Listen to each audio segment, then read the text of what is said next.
ছাত্র শিবির এবং ছাত্র দলের পাল্টাপাল্টি স্লোগানের কারণে নির্বাচনটা আগামী মাসের 16 অক্টোবর নিয়ে যাওয়া হয়েছে। ছাত্র দল এবং ছাত্র শিবির মুখোমুখি অবস্থানে থাকে, দেশের রাজনীতির জন্য লং টার্মে এটা ক্ষতিগ্রস্ত হতে পারে, এটা কখনোই কাম্য না। ছাত্র দল এবং ছাত্র শিবিরের পাল্টাপাল্টি স্লোগানকে কেন্দ্র করে পেছানো হয়েছে রাজশাহী বিশ্ববিদ্যালয় কেন্দ্রীয় ছাত্র সংসদ রাকসুর নির্বাচনের তারিখ।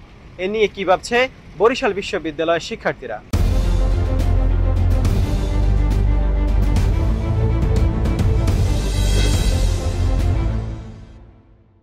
আমাদের রাকসু নির্বাচন হওয়ার কথা ছিল, কিন্তু আমরা গতকালকে মধ্যরাতে আমরা হঠাৎ করে দেখলাম যে পাল্টাপাল্টি স্লোগানের কারণে, অর্থাৎ ছাত্র শিবির এবং ছাত্র দলের পাল্টাপাল্টি স্লোগানের কারণে আমরা দেখলাম যে হঠাৎ করে আমাদের নির্বাচনটা পিছিয়ে আগামী মাসের 16 অক্টোবর নিয়ে যাওয়া হয়েছে।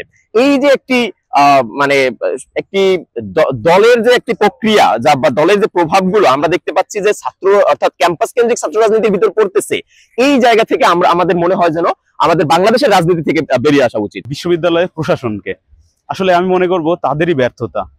প্রথম তাদের ব্যর্থতা যে তারা নির্বাচনটি সঠিক সময়ে অনুষ্ঠিত করতে পারেনি।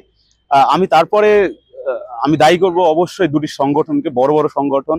বসুন্ধরা টিস্যু, অশুদ্ধতার বিরুদ্ধে এক বিন্দুও ছাড় নয়।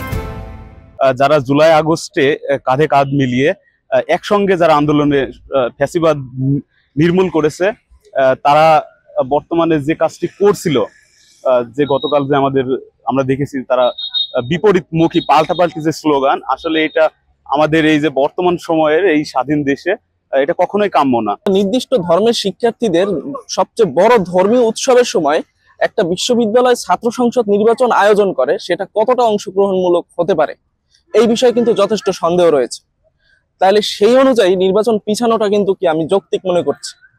কিন্তু যদি একটা বিশ্ববিদ্যালয়ে দুইটি বড় বড় ছাত্র সংগঠন, ছাত্র দল এবং ছাত্র শিবির মুখোমুখি অবস্থানে থাকে, এটা কিন্তু দেশের রাজনীতির জন্য লং টার্মে এটা ক্ষতিগ্রস্ত হতে পারে। নির্বাচনটা হয় এটা তো আমাদের ভালোর জন্য, আমাদের সবার উন্নয়নের জন্য, যে আমাদের ভার্সিটিতে কি কি সমস্যা বা ইয়া হয় সব তো সমস্যার সমাধান হয় সবাই যেহেতু এক।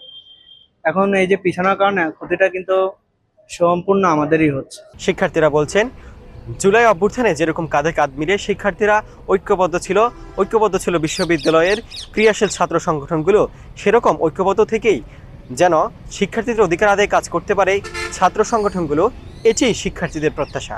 বরিশাল বিশ্ববিদ্যালয় থেকে তানজিদ শাহজালাল ইমন, কালের কণ্ঠ।